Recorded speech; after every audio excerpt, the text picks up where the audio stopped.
given you lots of food for thought and lots of resources that will be useful to you in developing your lesson plan. As you begin working on your summative assessment, work backwards. Think about, what is it that I want my students to know and be able to do at the end of the lesson? Do keep in mind that these goals should be aligned to the standards and learning objectives you've identified. For the summative assessment, there are really two important pieces to the puzzle: the product and the evaluation. The product is the student piece, the dance, the sketch, the essay, the ceramic vase, or whatever they've been working on as a demonstration of what they've learned. The evaluation is the teacher piece. It is the tool by which the teacher clearly communicates student progress toward the learning goals. This could be a rubric, a formal critique, a checklist, written feedback, etc., to show that the student has met the learning criteria for the product. The hard part in developing summative assessments will be aligning them to our learning objectives. For example, I might be working with my 5th grade students on learning the history and culture of the Native Americans in the Pacific Northwest. As part of my unit, I want to steal or modify an idea that I got from Karen Tribble from the Secessa Arts Initiative website, and give students an opportunity to design personalized totems that draw on the elements of this ancient art form, but allow them to include elements and symbols that mean something to them. So if I go back into the California Arts Standards, the standard that fits most closely with what I want to do would be in the Visual Arts Standards in the Creating strand. So I would want students to make art or design with various art materials and tools to explore personal interests, questions, and curiosity.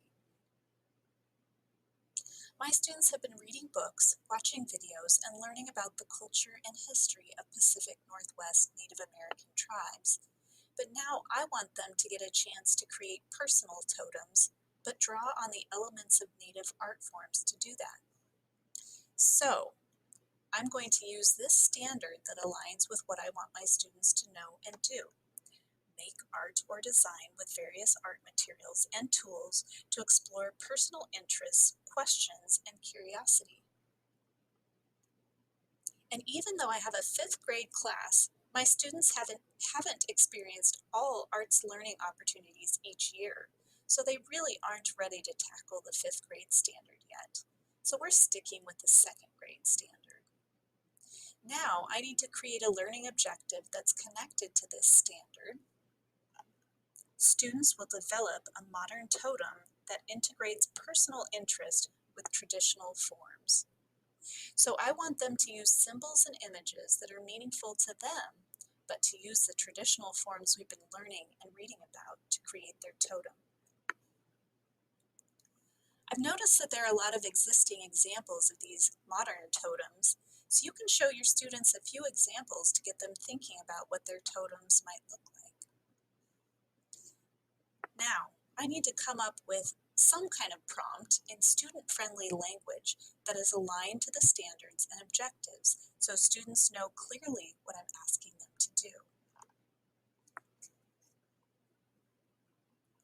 So let's come back to Webb's Depth of Knowledge, that resource that we looked at earlier. For this lesson, I know I want my students to go beyond level 1. This is just simple recall and reproduction. So I want them digging a little bit deeper here in working on their totems. But I also know for this one lesson, we can't quite get to level 4 yet.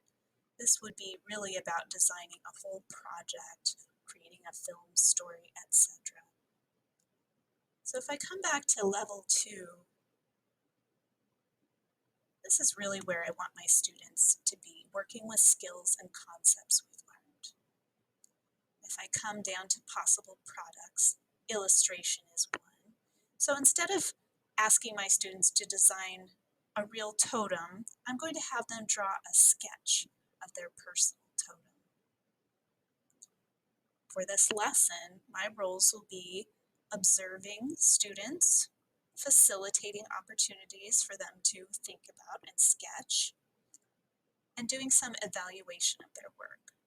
What the student is going to be doing is illustrating.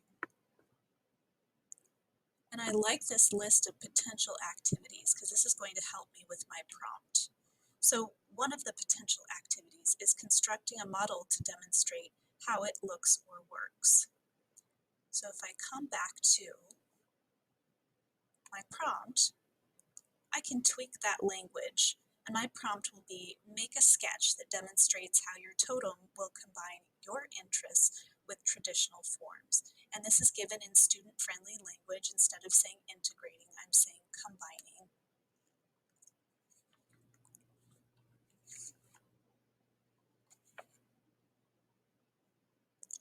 So how do we put it all together?